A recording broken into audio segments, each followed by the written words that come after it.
Hello అండి, నమస్తే. Welcome back to my channel ఇష్మను వండర్స్లో ఈరోజు నేను చూపించబోయే రెసిపీ వచ్చేసి వినాయకునికి ఎంతో ప్రీతికరమైన ఉండ్రాళ్ళ పాయసం అండి.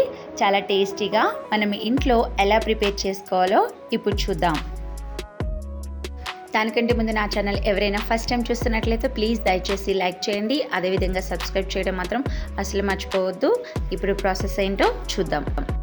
స్టవ్ వెలిగించి ఒక మందంగా ఉన్న ప్యాన్ పెట్టుకోవాలండి. అందులో 1.5 కప్ వాటర్ వేయాలి.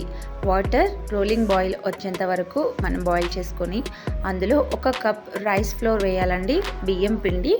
బియ్యం వాటర్ కలిసేంత వరకు ఈ విధంగా మిక్స్ చేసుకోవాలి. మిక్స్ చేసుకున్న ఈ పిండిని మనం కొద్దిసేపు చల్లారనివ్వాలండి.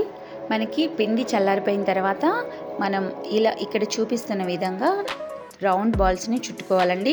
వరిపిండి సహాయంతో మనం ఈ బాల్స్ని ఇక్కడ చూపిస్తున్న విధంగా ప్రిపేర్ చేసుకుని పక్కన పెట్టుకుందాం.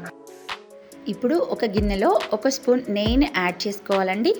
యాడ్ చేసుకున్న తర్వాత ఇందులో డ్రై ఫ్రూట్స్ యాడ్ చేసుకొని మనం ఫ్రై చేసుకోవాలి.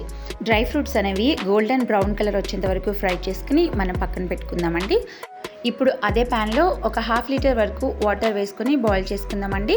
వాటర్ బాయిల్ అయిన తర్వాత అందులో మనం ముందుగా ప్రిపేర్ చేసి పెట్టుకున్న ఉండ్రాళ్ళు ఉన్నాయి కదా, అవి యాడ్ చేసేసుకోవాలి. పాయసం థిక్నెస్ కోసం నేను 1 spoon rice flour and 1 spoon రవ్వ యాడ్ చేసుకొని మిక్స్ చేసుకొని పక్కన పెట్టుకున్నానండి. ఈ మిక్స్ చేసుకున్న మిక్స్చర్ని మనం ఇందులో యాడ్ చేసుకోవాలండి. పాయసంలో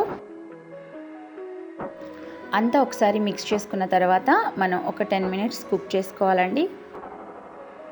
చూడండి, ఇక్కడ చూపిస్తున్న విధంగా మంచిగా కుక్ అయిందండి. ఇప్పుడు ఇందులో 1 కప్ వరకు బెల్లం యాడ్ చేసుకోవాలండి.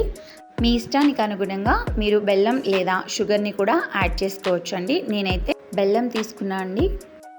చూడండి, బెల్లం కూడా వేసిన తర్వాత మనకి బెల్లం మెల్ట్ అయ్యేంత వరకు ఒక 10 మినిట్స్ కుక్ చేసుకుంటే సరిపోతుందండి. మనం మీడియం ఫ్లేమ్లో పెట్టి కుక్ చేసుకోండి. హై ఫ్లేమ్లో అయితే అడుగు అంటుకుంటుంది.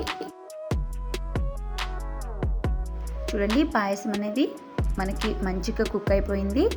మనం వేసిన బెల్లం అంతా కరిగి కూడా మంచి కలర్ఫుల్గా ఉందండి, రెడీ అయింది. ఇప్పుడు ఇందులో 2 స్పూన్ల కొబ్బరి పొడి యాడ్ చేసుకోవాలండి. నేను ఎండు కొబ్బరి పొడిని యాడ్ చేశాను. మీకు ఇష్టమైతే వేసుకోండి, కొబ్బరి పొడి అనేది ఆప్షనల్. ఇప్పుడు లాస్ట్గా ఇలాచి పొడి అండ్ మనం ముందుగా ఫ్రై చేసి పెట్టుకున్న డ్రై ఫ్రూట్స్ని కూడా యాడ్ చేసి మనం సర్వింగ్ బౌల్లోకి సర్వ్ చేసుకుందాం. వినాయకునికి ఎంతో ప్రీతికరమైన ఉండ్రాళ్ళ పాయసం రెడీ అయిపోయిందండి. చాలా టేస్టీగా కలర్ఫుల్గా ఉంది. బెల్లం హెల్త్కి కూడా చాలా మంచిది కదా, సో మనం బెల్లాన్ని యూజ్ చేసాము. నేను ప్రిపేర్ చేసిన ఈ వినాయకుని స్పెషల్ ఉండ్రాళ్ళ పాయసం మీకు నచ్చినట్లయితే ప్లీజ్ లైక్ చేయండి, షేర్ చేయండి, సబ్స్క్రైబ్ చేయడం మాత్రం మర్చిపోవద్దు. Thank you so much. Thanks for watching my video.